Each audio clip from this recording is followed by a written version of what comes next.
Big boss Malayalam season 7 റിവ്യൂവിലേക്ക് എല്ലാവർക്കും സ്വാഗതം. വീഡിയോയിലേക്ക് പോകുന്നതിന് മുമ്പ് നമ്മുടെ ചാനൽ ആരെങ്കിലും ഇതുവരെയും സബ്സ്ക്രൈബ് ചെയ്യാതെ ഉണ്ടെങ്കിൽ ഒന്ന് സബ്സ്ക്രൈബ് ചെയ്ത് സപ്പോർട്ട് ചെയ്തേക്കുക. അപ്പോൾ ഇന്ന് നമ്മൾ പറയാൻ പോകുന്ന ഒരു കാര്യം എന്ന് വെച്ചാൽ നമ്മുടെ അനുമോള് ലൈഫ് സ്റ്റോറിയിൽ പുള്ളിക്കാരത്തിയുടെ അച്ഛന് കരിപ്പെട്ടി കച്ചവടം ചെയ്തിട്ടുണ്ട്.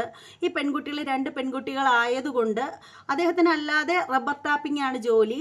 അപ്പോൾ അദ്ദേഹത്തിന് ഈ 2 പെൺകുട്ടികളെ വളർത്തി വലുതാക്കി എടുത്ത് അവരെ നല്ല നിലയിൽ എത്തിക്കണം എന്നുണ്ടെങ്കിൽ ഈ ടാപ്പിങ്ങിൽ കിട്ടുന്ന ആ ഒരു പൈസയിൽ തികയില്ലാത്തത് കൊണ്ട് തന്നെ അദ്ദേഹം തമിഴ്നാട്ടിൽ പോയിട്ട് കരിപ്പെട്ടി എടുത്തുകൊണ്ട് വന്നിട്ട് അദ്ദേഹം വിൽപ്പന നടത്തുകയുണ്ടായിരുന്നു. അടുത്തൊക്കെയുള്ള കടകളിലൊക്കെ കൊണ്ടു കൊടുക്കുമായിരുന്നു. കുട്ടിക്കാലത്ത് അനുമോളും കൂടി അതിനായിട്ട് കൂടിയിട്ടുണ്ടായിരുന്നു എന്നൊക്കെ അനുമോള് പറഞ്ഞിട്ടുണ്ടായിരുന്നു. അതുപോലെ തന്നെ നമ്മുടെ അനീഷിൻ്റെ ലൈഫ് സ്റ്റോറി അനീഷ് പറഞ്ഞിട്ടുണ്ടായിരുന്നു. ശരിക്കും ഞാൻ ഞെട്ടിപ്പോയി. അനീഷ് എന്ന് പറയുന്ന കോമണർക്ക് ഇത്രയേറെ വിദ്യാഭ്യാസവും ഇത്രയേറെ മാന്യതയുമുള്ള ഒരു വ്യക്തിയാണ് എന്നുള്ള കാര്യം ഇന്ന് അദ്ദേഹത്തിൻ്റെ ലൈഫ് സ്റ്റോറി കേട്ടപ്പോഴാണ് എനിക്ക് മനസ്സിലായത്. ഞാൻ ഇന്നലെ ആ ഒരു എപ്പിസോഡിൽ ലൈവ് സ്റ്റോറി കേട്ടിട്ടുണ്ടായിരുന്നെങ്കിലും എനിക്ക് ഇന്നലെ ഈ പറയുന്ന കാര്യങ്ങളൊന്നും എനിക്ക് ഇന്നലെ വീഡിയോ ചെയ്യാൻ സാധിച്ചിട്ടുണ്ടായിരുന്നില്ല. ഓണമൊക്കെ ആയതുകൊണ്ട് അതിൻ്റെ തിരക്കിലായിരുന്നു. അപ്പോൾ എനിക്ക് അന്നേരം ഇത് ഇടാനായിട്ട് സാധിച്ചിട്ടുണ്ടായിരുന്നില്ല.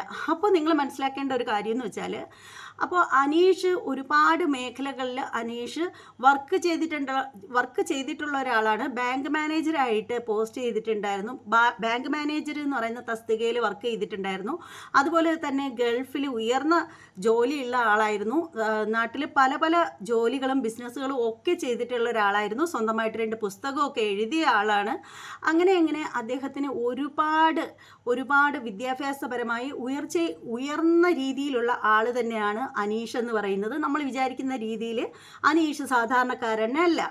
അപ്പോൾ ഇവിടെ മനസ്സിലാക്കേണ്ട ഒരു കാര്യം എന്ന് വെച്ചാൽ, അനീഷ് വീഡിയോയിൽ പറഞ്ഞിട്ടുണ്ടായിരുന്നു, അനീഷിൻ്റെ കുട്ടിക്കാലത്ത് അനീഷിന് കൊപ്ര കച്ചവടം നടത്തേണ്ട ഒരു ജീവിതത്തിൽ സംഭവിച്ചിട്ടുണ്ട്.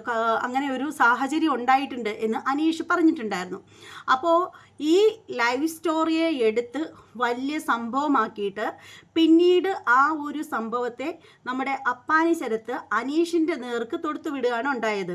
നേരത്തെ അനുമോളെ കരിപ്പെട്ടി കച്ചവടക്കാരൻ്റെ മോളെ എന്ന് പറഞ്ഞ ആ ഒരു അപ്പാനി തന്നെ നേരെ അനീഷിനെ വന്നിട്ട് എടാ കൊപ്ര കച്ചവടക്കാര എന്നൊക്കെ പറഞ്ഞ് അധിക്ഷേപിക്കുന്നതാണ് നമ്മൾ കണ്ടത്. ശരിക്കും ഇതൊരു തമാശ രൂപത്തിലല്ല പറഞ്ഞത് എന്ന് നമ്മൾ മനസ്സിലാക്കേണ്ടതാണ്. തമാശ രൂപത്തിൽ പറഞ്ഞാൽ അതിനെ ആ ഒരു രീതിയിൽ അങ്ങ് വിടാം. ഇതങ്ങനെയല്ല. പുള്ളിക്കാരനെ നന്നായിട്ട് പ്രൊവോക്ക് ചെയ്യാൻ വേണ്ടിയിട്ട് എടാ കൊപ്ര കച്ചവടക്കാര എന്നൊക്കെ പറഞ്ഞിട്ട് പറയുകയാണ് ഈ അപ്പാനി ശരത്ത്. നിങ്ങൾക്കിതിൽ എന്താണ് തോന്നുന്നത്? എന്നാൽ അനീഷിന് അതൊന്നും ഒരു പ്രശ്നവുമില്ല. ഞാൻ പലപ്പോഴും ഓർത്തിട്ടുള്ള കാര്യമാണ്, ഈ അനീഷ് മറ്റുള്ളവരെ പ്രൊവോക്ക് ചെയ്യാൻ വേണ്ടിയിട്ട് എന്തു പറയും. പക്ഷേ അദ്ദേഹത്തെ തിരിച്ച് പ്രൊവോക്ക് ചെയ്യുന്ന സമയത്തും മറ്റുള്ളവർ ഒരുപാട് അധിക്ഷേപങ്ങൾ പറയുന്ന സമയത്തും എന്തുകൊണ്ടാണ് അനീഷ് ഇങ്ങനെ പ്രതികരിക്കാതെ ഇങ്ങനെ ആത്മസംയമനം പാലിച്ചിട്ടൊക്കെ ഇങ്ങനെയൊക്കെ നടക്കാൻ പറ്റുന്നത് എങ്ങനെയാണെന്ന് ഞാൻ ചിന്തിച്ചിട്ടുണ്ട്.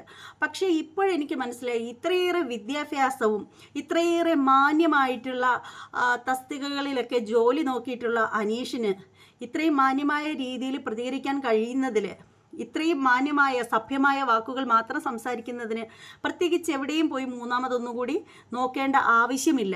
കാരണം അദ്ദേഹത്തിൻ്റെ വിദ്യാഭ്യാസ യോഗ്യതയും അദ്ദേഹം വളർന്നു വന്ന സാഹചര്യമാണ് ഈ മറ്റുള്ള അക്ബറോ അപ്പാനിയോ പറയുന്നത് പോലുള്ള മ്ലേച്ഛമായ വാക്കുകളൊന്നും അനീഷ് പറയാത്തതിൻ്റെ ഏറ്റവും പ്രധാനപ്പെട്ട കാര്യമെന്ന് പറഞ്ഞാൽ അദ്ദേഹത്തിൻ്റെ ആ ഒരു ലൈഫ് സ്റ്റോറി തന്നെയാണ്.